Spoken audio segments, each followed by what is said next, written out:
Ada banyak sekali ayat yang memerintahkan umat Islam untuk memerdekakan budak atau memperlakukan budak dengan cara manusiawi. Tapi harus diakui, tidak ada satupun ayat dalam Al-Quran atau bahkan ucapan Nabi yang melarang perbudakan. Dengan menggunakan contoh itu, saya ingin mengatakan memahami pesan Tuhan tidak bisa dengan sekedar menganggap apa yang terlarang dan diizinkan atau bahkan diperintahkan dalam Al-Quran dan diperintahkan Nabi sebagai hukum yang harus dipatuhi sepanjang waktu dan di sepanjang zaman. Aturan dan hukum itu bergantung pada konteks. Kalau konteksnya berubah, aturan dan hukumnya pun bisa berubah. Jadi mereka yang sungguh-sungguh percaya akan supremasi syariah di dunia ini sangat percaya bahwa umat Islam wajib menjalankan perintah-perintah Tuhan dalam seluruh aspek kehidupan manusia. Dan hukum dan aturan itu termuat dalam bahasa yang sangat eksplisit di dalam Al-Quran dan hadis.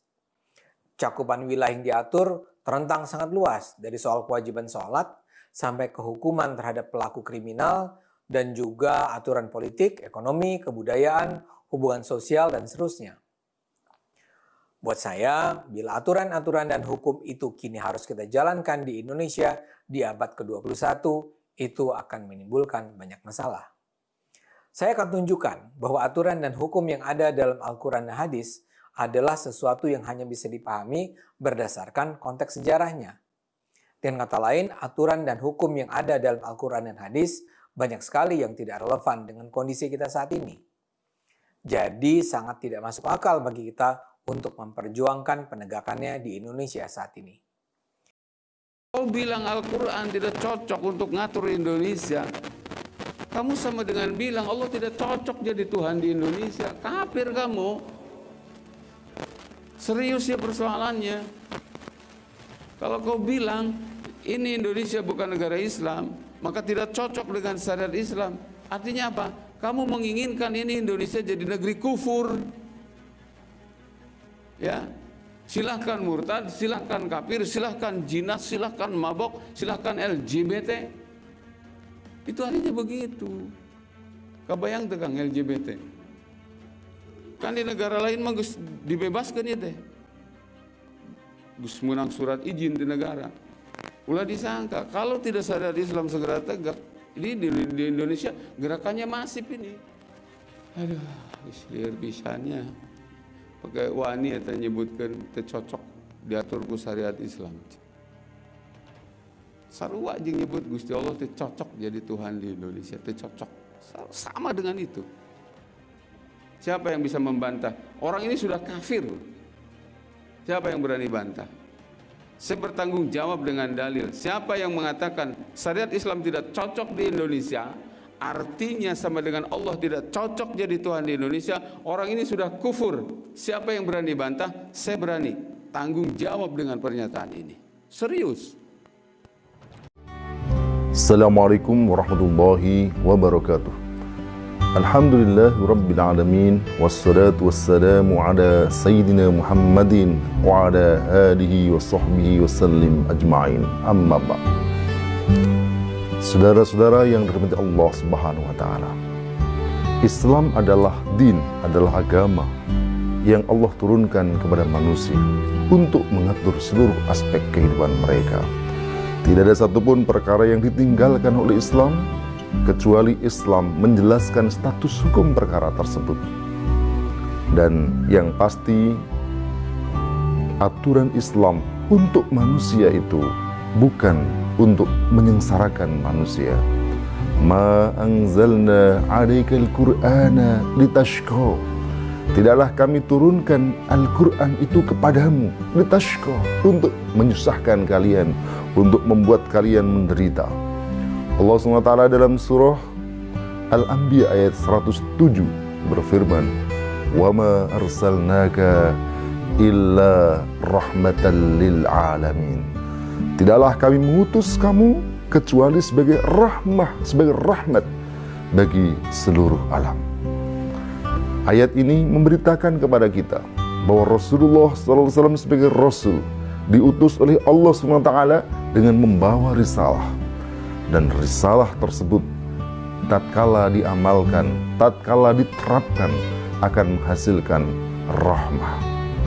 Imam Asy-Syaukani dalam tafsirnya mengatakan, makna ayat ini adalah wa ma arsalnaka ya Muhammad, tidaklah kami utus kamu wahai Muhammad bisyara'i wal ahkam illa rahmatan lil alamin, dengan syariah, dengan hukum-hukum, kecuali sebagai rahmat bagi seluruh alam. Oleh karena itu, ketika kita menerima Islam secara kafah, lalu mengamalkan dalam kehidupan, maka kebahagiaan di dunia wal akhirah akan didapatkan.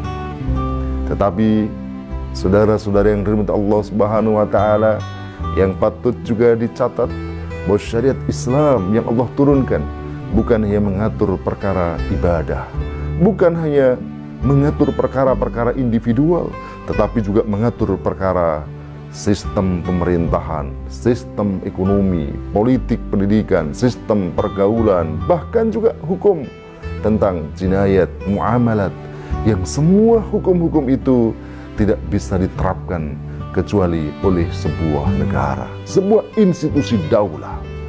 Dan dalam Islam, institusi itu tak lain adalah daulah khilafah.